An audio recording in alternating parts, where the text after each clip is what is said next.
Right, good afternoon. Good afternoon, everyone. What I'd like to do this afternoon is look at belief in resurrection, and specifically the resurrection of Jesus, and to show that belief in the resurrection is based on sound and reasonable evidence. And that's not to say that faith isn't required to believe that Jesus rose from the dead. I think it is. But it is to say that the evidence on offer to us is quite strong. And it may be stronger than we may imagine. So I'd like to share that evidence with you. And I invite you, as Dave's already said, to critique it, to challenge it, and to consider it. I may or may not be able to answer a question, but we can consider it together. So I suppose the first question is, well, why is this useful or important in any case?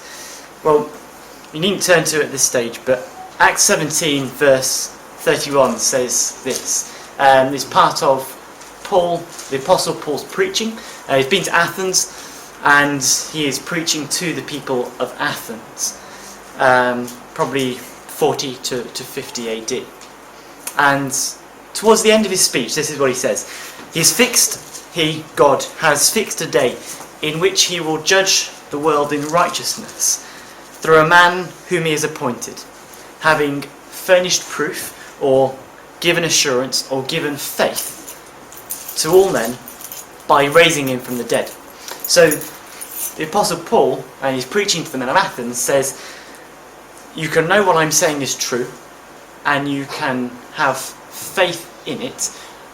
There is proof in this because God raised Jesus from the dead. Because God raised Jesus from the dead, you can have confidence that he will come again and that he will judge the world in righteousness.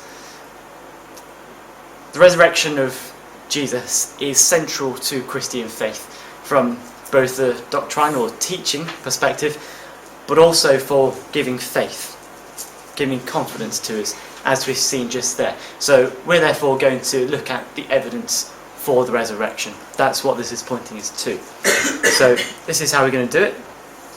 We want to have a quick look at historical theory and method.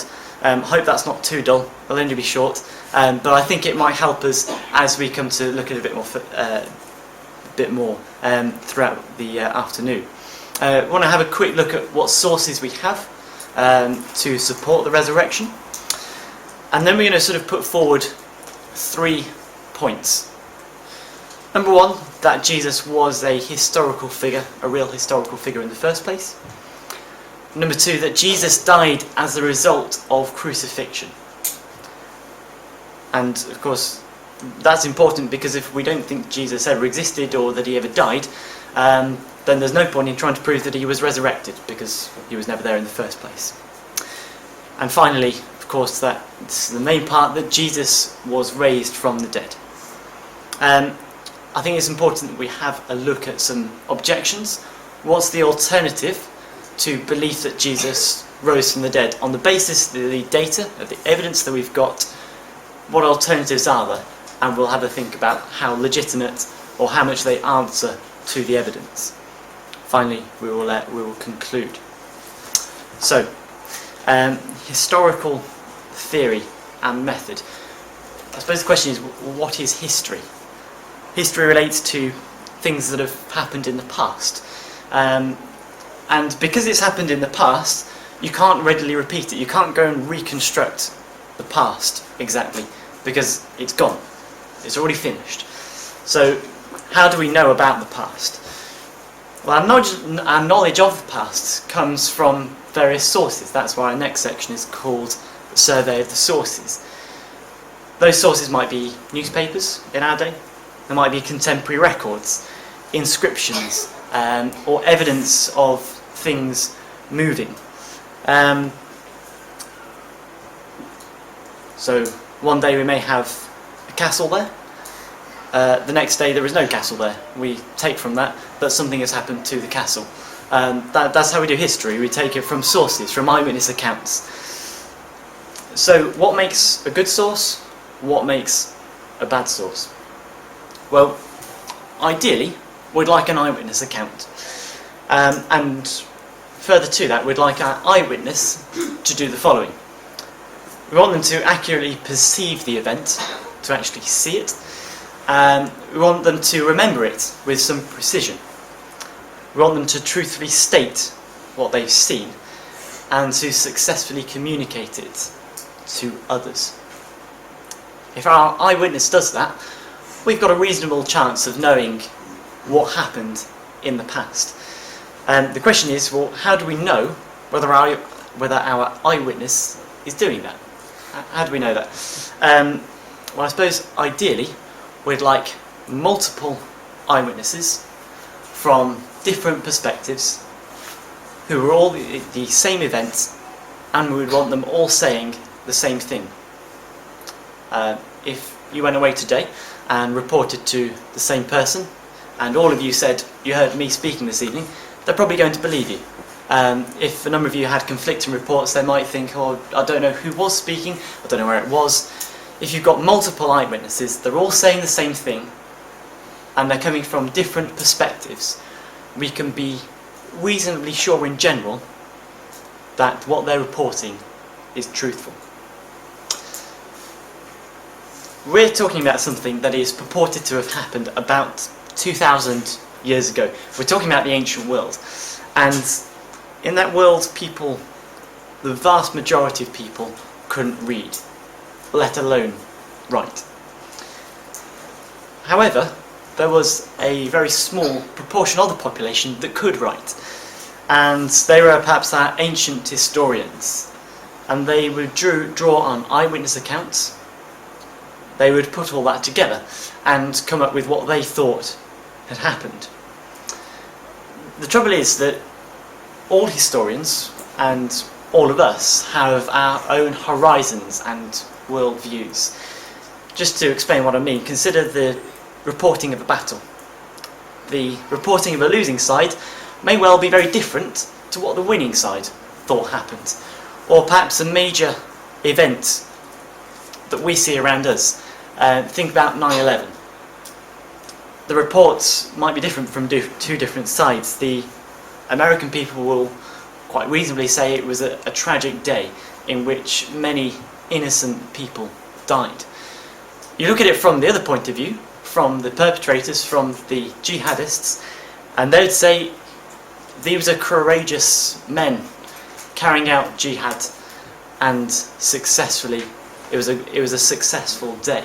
So our horizons, how we look at the world, affects how we report it, and the same would have been equally true of ancient historians. And whilst we may never drop our biases, how we look at things, we can at least try to suppress them. And I'd like to show this evening that even if you were not to accept the Bible as the Word of God, which I do, even if we weren't to accept that, we can still reach the same conclusion, that Jesus rose from the dead. Now clearly, if you come to that conclusion, you're likely to go on to think that the Bible is the Word of God. But I'd like to encourage you to minimise your biases. If you don't think the supernatural can happen, you're clearly never going to believe in a resurrection. But I'd like you to consider the evidence and see what best fits. One final thing, and that's what's been on the slide for a while. Refer on a few occasions to scholarly consensus. What I mean by that is that the majority of experts in the field agree that this is probably what happened. And we're going to do that particularly on the first two things we look at, that Jesus was a real historical figure and that he died as a result of crucifixion. The reason I'm going to put it up is because it's going to save us quite a bit of time on the bits that are not so important to what we're actually considering this evening. And by putting it up, I'm not saying that because the majority of scholars agree, therefore it's correct. That's not true at all. What we're saying is that the data that they're pointing to is so good and so strong that the majority of experts agree that this is what happened. Okay? So that's what we're going to refer to a couple of times, and that's what I mean. Okay, what are our sources then? We've got the biblical Gospels, Matthew, Mark, Luke and John. They are records of Jesus' life, which scholars generally consider to be examples of ancient biographies. They were all written at the very latest within 70 years of the death of Jesus, and quite likely many of them, or a few of them, were written long before that, perhaps, and maybe all have been completed by around AD 70. So we're talking about an account within approximately 40 to 70 years of Jesus' death, and that's taking quite a liberal interpretation. So 40 to 70 years, the Gospels. We've got letters from the Apostle Paul. They range perhaps from around 45 AD up to 65 AD. We've got traditions, which we'll come to, which may predate the text that we're talking about. So some of these letters, we may be able to go further back than people think those letters were written. We'll explain that a bit later. Outside the Bible, we've got Josephus. Josephus lived from 37 to 100 AD, and he was a Jewish individual who was captured by the Romans and became an advisor and interpreter to Titus, a son of a Roman emperor. His two major works, the Antiquities of the Jews and the Jewish War. We've got Tacitus. He was a Roman historian, lived from 56 to 117 AD, and he was a state historian employed by Rome to keep a record of its history. He's got two major works that we know of now, the Annals and the Histories. He is considered to be one of the greatest Roman historians from the whole of that period. Finally, we've got what are known as the Apostolic Fathers, and literature which is not in the biblical canon. It's not in our modern day Bible, but it's still fairly early writing. We're not really going to refer to this. The evidence isn't the source is sort of a bit more difficult to get to grips with, but we've got Clement of Rome, the Gospel of Thomas, Gospel of Peter, Polycarp. These are all people all written between 50 and 200 AD. So this is the material we've got to work with. These are the different eyewitnesses and the collection of eyewitness accounts to Jesus and to what happened to him, and that's what we're going to consider. So, first of all, Jesus was a real historical figure. There are a few today who assert that Jesus is a myth and a person who never existed. He's just a fabrication.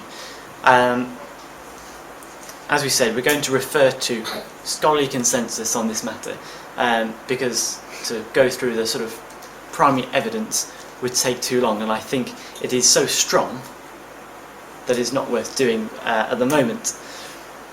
So, Jesus was a real historical figure? Well, no widely accepted scholar accepts that position.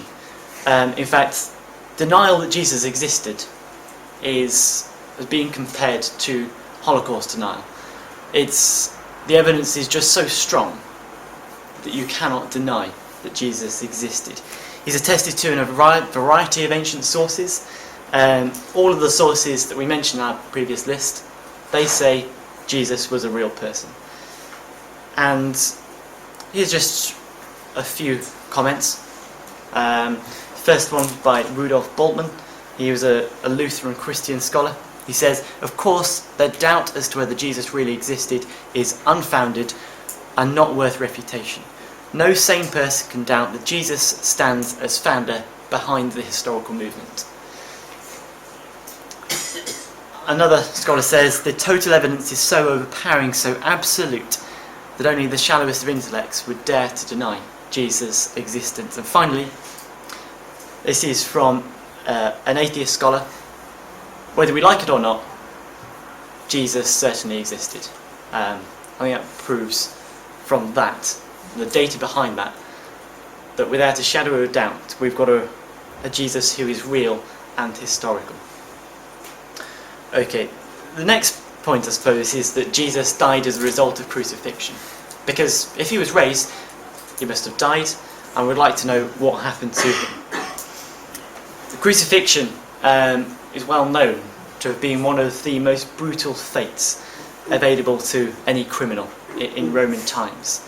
And if you so wished, you could go and find numerous sources which depict the terrifying brutality of crucifixion in all its gore. As I think you probably know what crucifixion is, I will spare you the detail. But what evidence do we have for Jesus' crucifixion? Well, again, it's multiple sources from different perspectives, Christian and non-Christian alike, which say that Jesus died as a result of crucifixion. Josephus says that he was the Romans condemned him to the cross. Tacitus says that Jesus suffered the most extreme penalty. All four of the Gospels say that Jesus was crucified, and there's no ancient source that contradicts this. Those reports that we refer to, they're often early, within not too many years of Jesus' death. And when we consider crucifixion, there's only one account of someone surviving crucifixion ever, and that was 1 out of 3 people who were immediately taken down from their stakes and given the best treatment Rome had to offer. The chances of escaping death by crucifixion were beyond remote. And so I'm just going to put one quote on.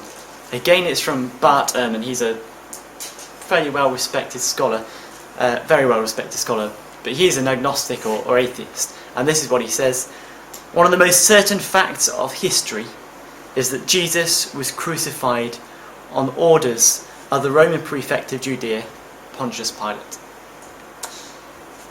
So, I suppose that's our foundation. There was a real Jesus. He died as a result of crucifixion. I think that's fairly straightforward. All the evidence points us to that conclusion. So, what we actually want to look at is that Jesus, of course, was raised, that he didn't stay in the tomb he was put in. And I suppose everything so far has been pretty straightforward to demonstrate. I can point you to numerous sources, and I can point you to any number of scholars. They're all going to agree on the same thing. However, it perhaps comes as no surprise that this is more tricky when we come to the resurrection. The consensus divides as to whether he was resurrected or not. However, I don't think that should put us off. As we'll see, the evidence that we have, whilst it's not incontrovertible, you can't prove it absolutely, faith is required, but it is plenty strong enough to provide a foundation for Christian faith. So, what did it say happened? Well, let's open our Bibles and turn up Matthew and chapter 27. We're just going to very briefly go through and see what the sources say about what happened to Jesus.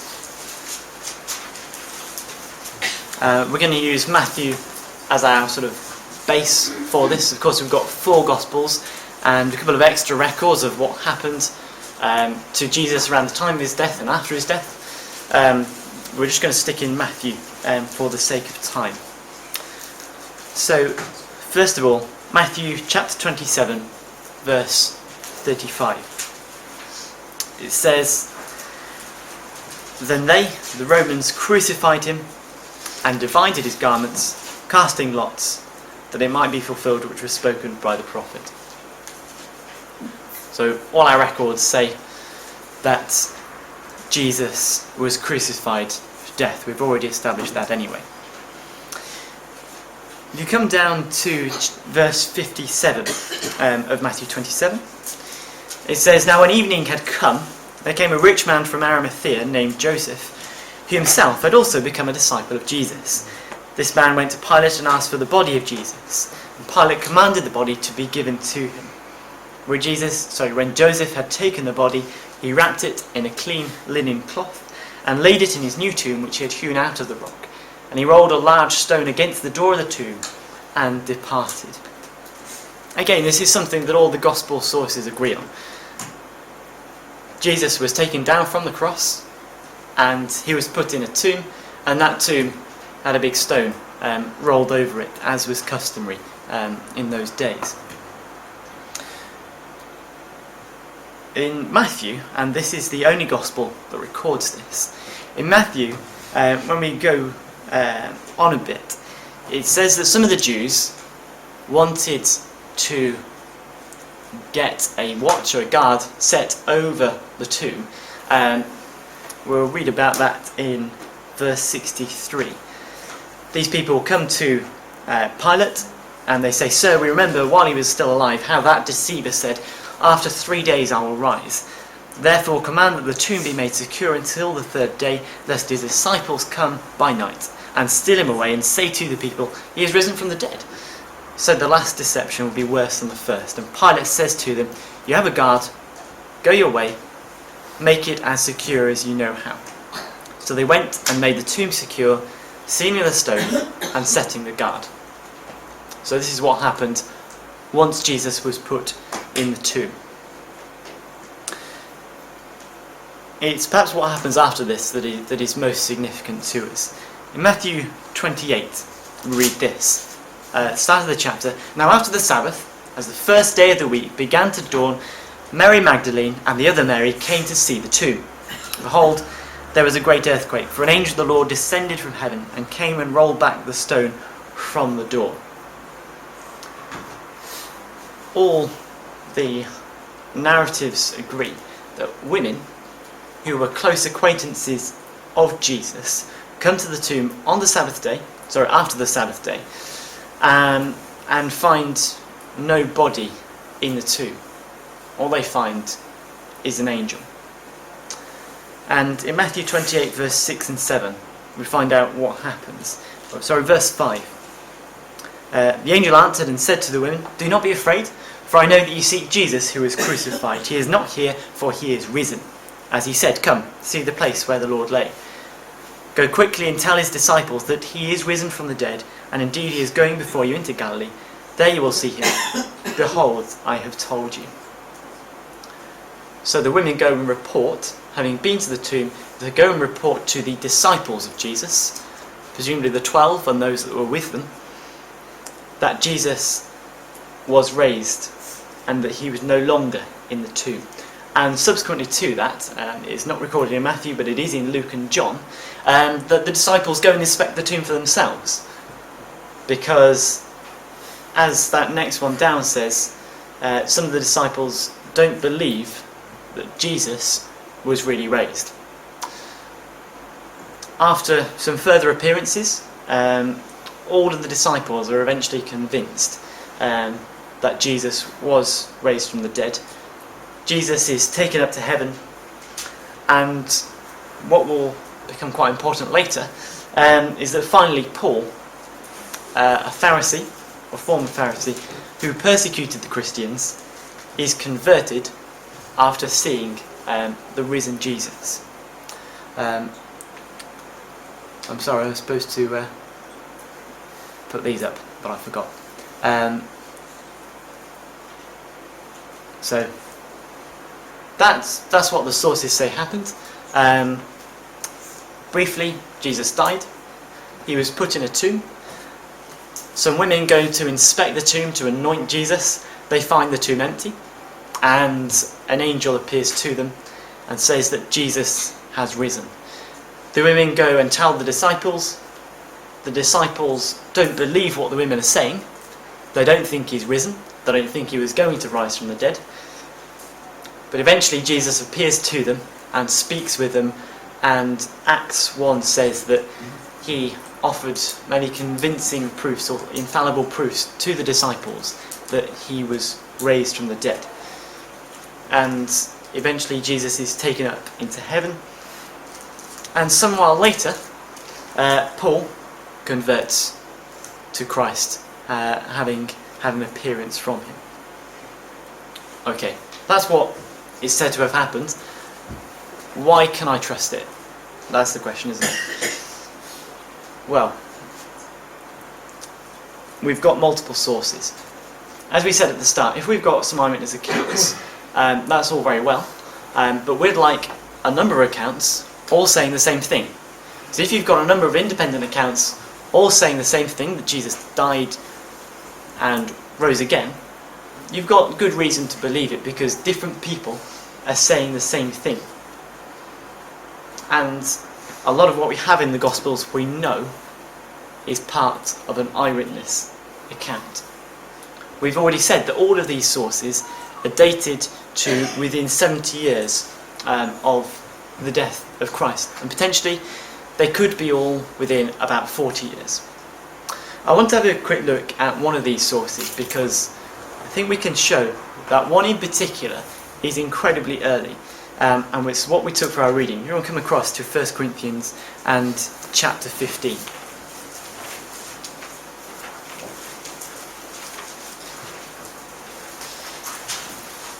1 Corinthians is generally believed to have been written about 55 AD by Paul, a major early church leader. So at first glance, as you have taken from the reading, we have a source within 25 years of Jesus' death, which says that Jesus died and was raised. But what's very interesting about this, 1 Corinthians 15, is that we can go earlier than 25 years after the death of Christ. That is, when the letter was actually written. 1 Corinthians 15 verse 1 says, "Moreover, brethren, I declare to you the gospel which I preached to you, which also you received, and in which you stand, by which also you are saved, if you hold fast that word which I preached to you, unless you believed in vain. For I delivered to you, first of all, that which also I received."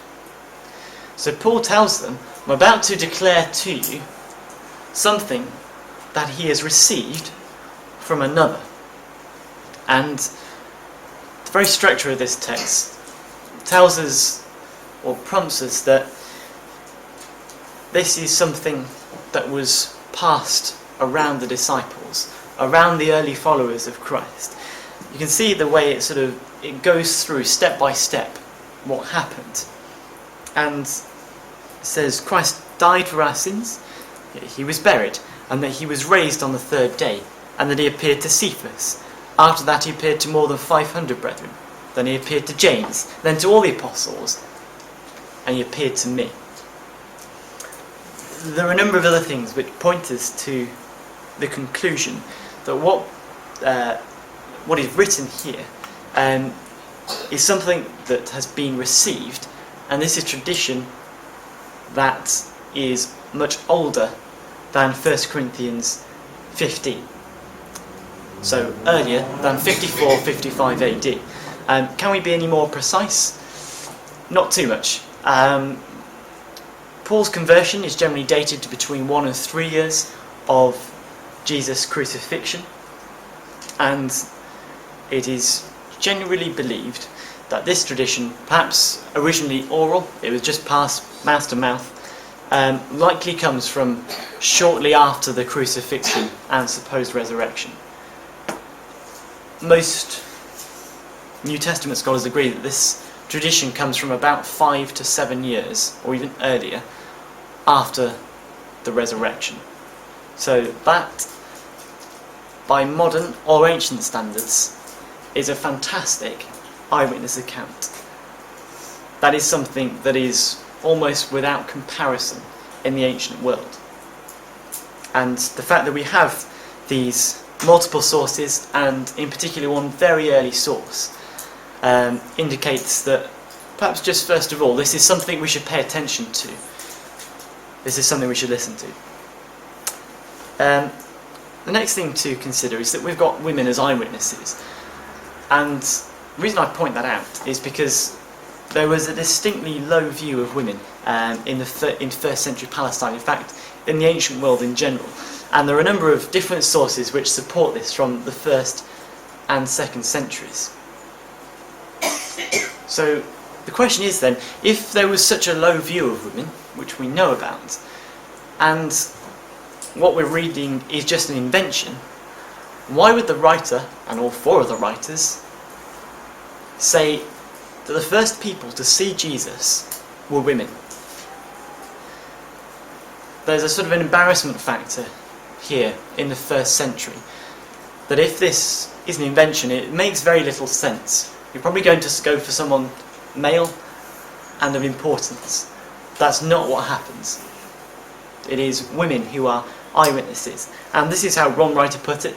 He said, the reason for the report's lack of credibility in the 1st century is a reason for its credibility in the 21st century. So women not esteemed witnesses in the 1st century, but the fact that they are used points us to the conclusion that what is being said wasn't made up. We've also got some doubting disciples. In fact, they're all doubting disciples. This is something we alluded to earlier. We may imagine that from the New Testament, particularly from the rest of the New Testament, the disciples were sort of expectantly looking for the resurrection of Jesus, and perhaps that when that didn't turn up, we may say that while they invented these stories to comfort themselves and to sort of avoid the embarrassment. But that's exactly what we don't find. We saw in Matthew, I think it was quoted on the slide, in Matthew 28, it says, when they, the disciples, saw him, they worshipped, but some others were doubtful. Let's come and have a look at Luke 24 and verse 11. Luke 24, clearly an account of the resurrection. I'll read from verse 10. It says, it was Mary Magdalene, Joanna, Mary the mother of James, and the other woman with them, who told these things to the apostles. And their words seemed to them like idle tales, and they did not believe them. The disciples were not looking for the resurrection of Jesus. They didn't think it was going to happen. So there was no way they were going to go and fabricate this story. We'll perhaps remember the phrase doubting Thomas.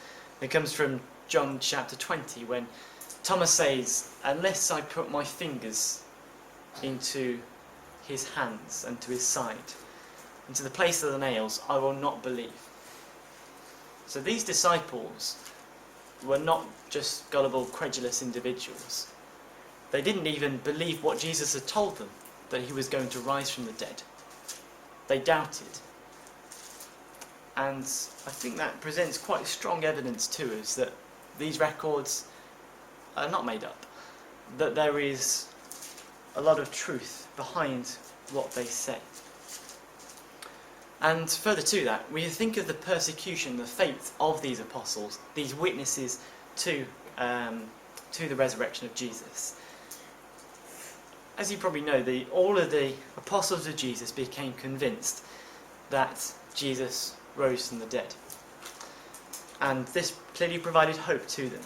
They preached across the Roman world that belief in the risen Christ would mean that for those who believe in him, they could also have this same hope of resurrection. But that didn't come without severe penalty. We've got numerous reports, they're legion, of the terrible suffering these early Christians experienced because they preached that Jesus rose again.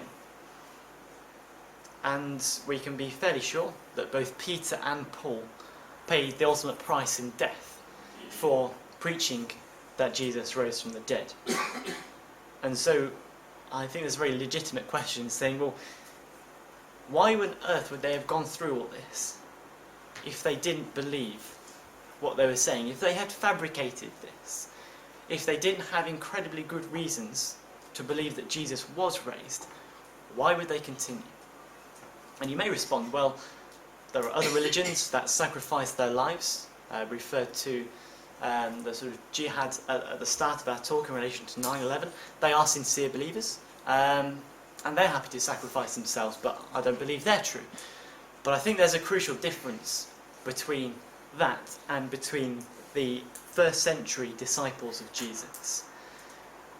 For virtually every other religion, the persecution that came to them has occurred to followers of that religion after the initial trailblazer. So perhaps after Muhammad, there was persecution, but it was a while after. They relied on 3rd, 4th, 5th, very ancient information perhaps, and they placed their faith in that information that they have received. And that's the basis on which they suffer and on which they die. And that's not so for the apostles, it's not so for the disciples. These disciples were eyewitnesses to the events. They're not relying on anyone else but themselves. And that's, I think, an important difference between these disciples and other people who die for their faith. And again, I think that leads us to question, why would they have gone through with this if it wasn't true? Or if they didn't have a very sincere and well-reasoned belief that it was true? We mentioned earlier the conversion of Paul as part of this.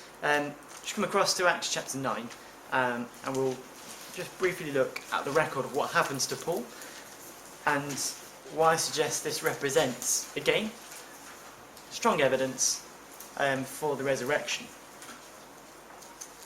At this point, Paul is called Saul because he has a name change, and Acts 9 and verse 1 says, "Then Saul, still breathing threats and murder against the disciples of the Lord, went to the high priest and asked letters from him to the synagogue of Damascus, so that if he found any who were of the way, whether men or women, he might bring them bound to Jerusalem."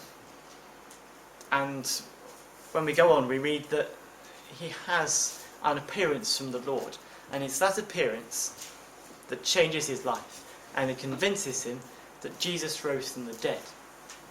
And the reason I think this is convincing for us is because we've got multiple sources which tell us that Saul was dead set against the Christians. He was dead set against those who were preaching that Jesus rose from the dead. He was going to murder them. And yet all of a sudden, everything completely changes. Why was that? Why does he go from murdering and persecuting Christians to preaching that Jesus rose from the dead?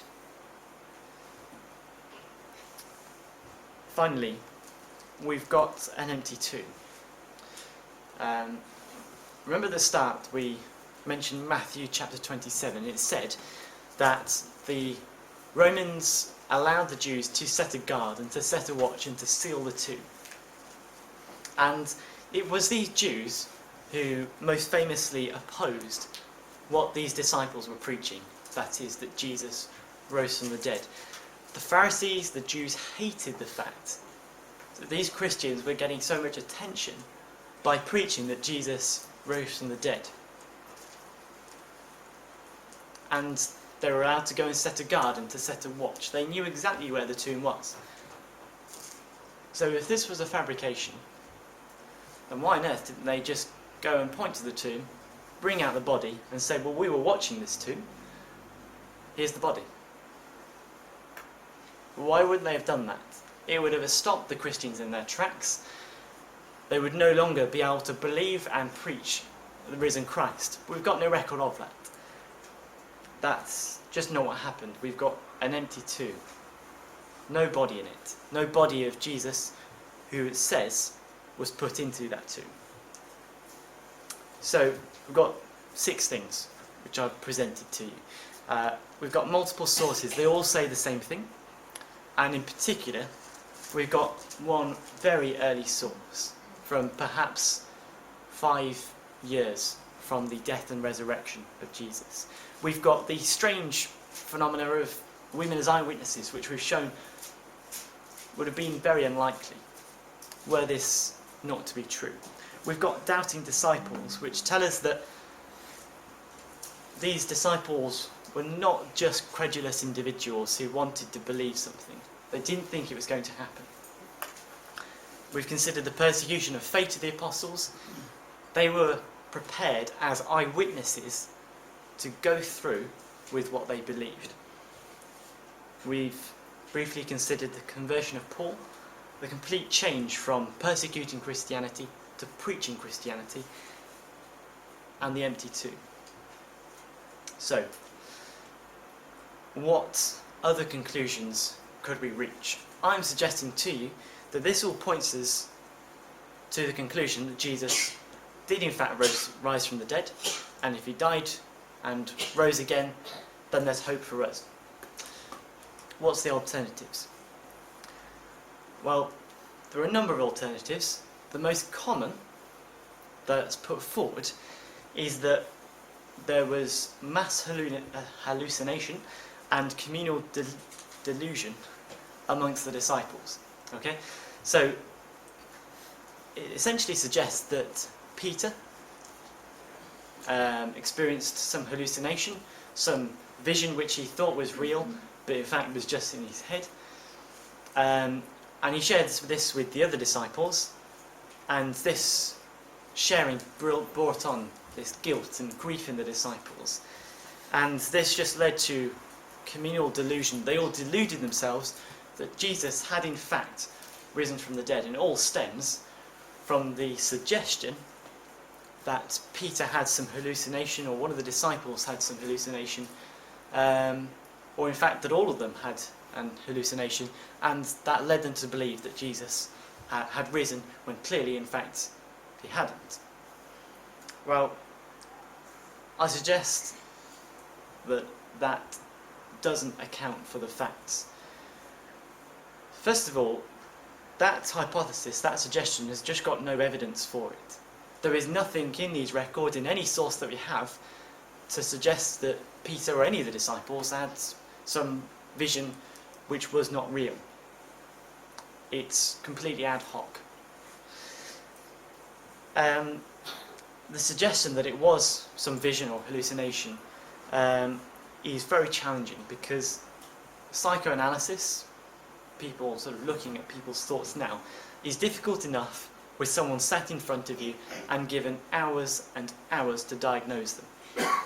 We're talking about people diagnosing people 2,000 years ago who they've never met, and for which they've got relatively limited source material. And Peter wasn't alone when he said he thought he'd seen Christ. We would need tens, perhaps hundreds of people suffering this same hallucination to suggest that this is the cause, other than Jesus actually rose from the dead, that this is the cause for all the data that we've got in front of us.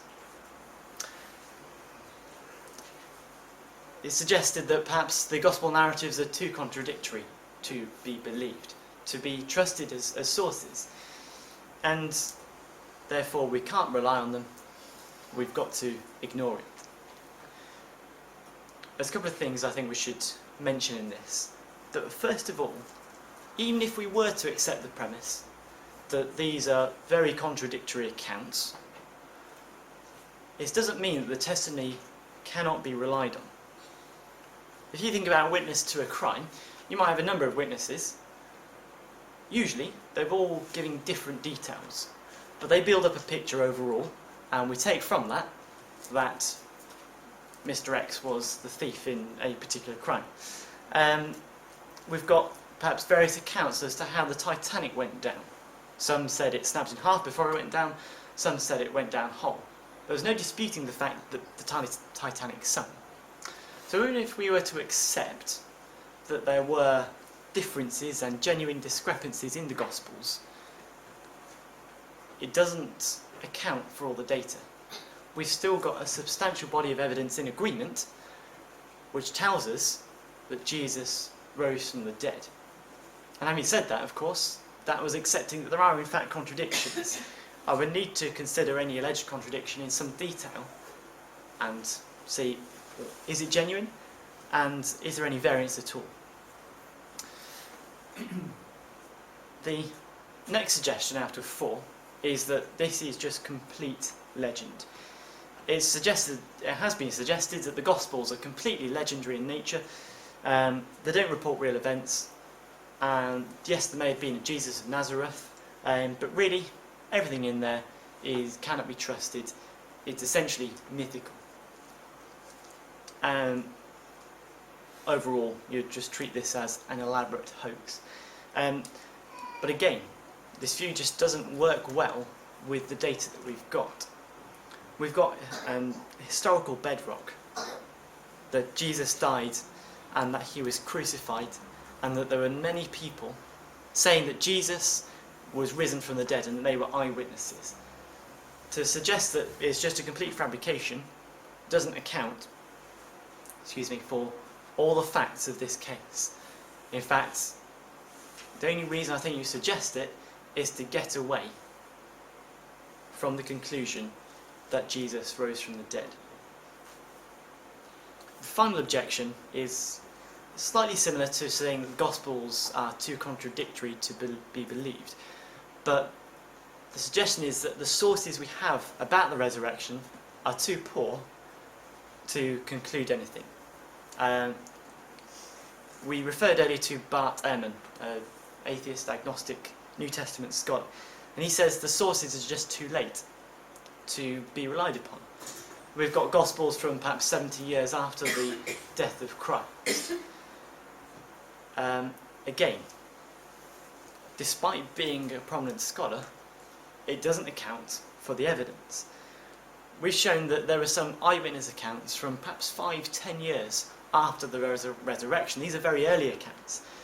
And if we compare what the Gospels offer us as sources compared with other histories, other ancient history, we consider that Tacitus and other famous Roman historians were not eyewitnesses to virtually any of what they reported. Further, Augustus is considered probably one of the greatest, or the greatest, Roman emperor. What sources have we got about him? We've got 2 contemporary records, we've got a funeral inscription, we've got one source that's 50 to 110 years after his death, and we've got 4 more sources, so 9 sources in total. 4 more of those are between 100 and 2 years, so 200 and 200 years after his death. We think of Tiberius. He was an emperor around the time the Gospels were said to take place. The number of non-Christian sources that speak and tell us about Tiberius within 150 years of Tiberius' life is equal to the number of non-Christian sources that mention Jesus within 150 years of his death. That's how good the source material is for what we're talking about. And if we were to add in Christian sources to both Tiberius and Jesus, the proportion in favour of Jesus would go from 42 to 10. We've got 42 sources within 150 years of Jesus that talk about him. We've only got 10 about the person who would be considered the greatest person alive at that time, Tiberius. He's only got 10 records within 150 years of his life. And perhaps the final argument for poor sources is that these Gospels are considered to be some sort of propaganda material. They are designed to encourage belief, and that's absolutely true. The end of John 20 says this: truly Jesus did many other signs in the presence of his disciples, which are not written in this book, but these are written that you may believe that Jesus is the Christ, the Son of God, and that believing you may have life in his name. So yes, it's true. The Gospels were written with a purpose. They were written to show that Jesus was the Christ. Does that make them unreliable? Does the fact that you have a bias, that you have a point to prove that is propaganda, make it unreliable or untrustworthy? I think the answer is absolutely not. You consider those historians and Jews who talk about the Holocaust today, they do so with the express desire that by reporting these things, the Holocaust or events like the Holocaust will never occur again. That's the reason they're doing it. Does it make what they're talking about false? Well, absolutely not. Or Richard Dawkins, probably one of the most famous atheists alive today. When he wrote The God Delusion, he said that the reason I'm writing this is so that when you pick up this book as a religious person, you put it down an atheist. It's propaganda. It's to encourage belief in something. It doesn't make it false. So the suggestion that the Gospels and these narratives and sources are just poor and not very useful just doesn't hold water. They are early. We know we can rely on a lot of the detail. And the fact that they are written to convince us doesn't detract from that. So I think we can cross off all of those. And so what do we conclude? That there's an abundance of data, that Jesus was an historical figure, and that he died as a result of crucifixion. We've also got multiple sources telling us that Jesus rose from the dead, and these sources give us reason to believe that they're telling the truth. And there's no other natural hypothesis, no other natural explanation of this data that stacks up anywhere near as well as the explanation that Jesus genuinely rose from the dead. One last reference to conclude. Come to Acts 17. This is where we started, isn't it?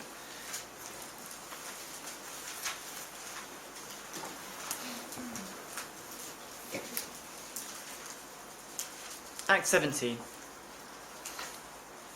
Paul began in verse 22, addressing the Athenians, and says, "Men of Athens, I perceive that in all things you are very religious or too superstitious." And we read on through his preaching to verse 31, that God had overlooked the times of ignorance, but he now commands all men everywhere to repent, because he's appointed a day in which he will judge the world in righteousness. By the man whom he has ordained, he has given assurance to us all by raising him from the dead. Look at what the next verses say. This is once Paul has finished speaking. When they heard of the resurrection of the dead, some mocked, others said, "We'll hear you again on this matter." That was the response to Paul's preaching in the first century. He said, look at the resurrection of Jesus. This gives us confidence, proof that Jesus rose from the dead and that what I'm telling you is true. And so the question is, what are we going to do with it? It goes on to say at the end of Acts 17, Paul departed from among them. However, some men joined him and believed. Among them Dionysius the Areopagite, a woman named Damaris, and others with them. The challenge to us of the resurrection is, what are we going to do with these facts? Do we accept the resurrection? I'd be very interested to hear your comments and critiques of the evidence I've put before you. Thank you.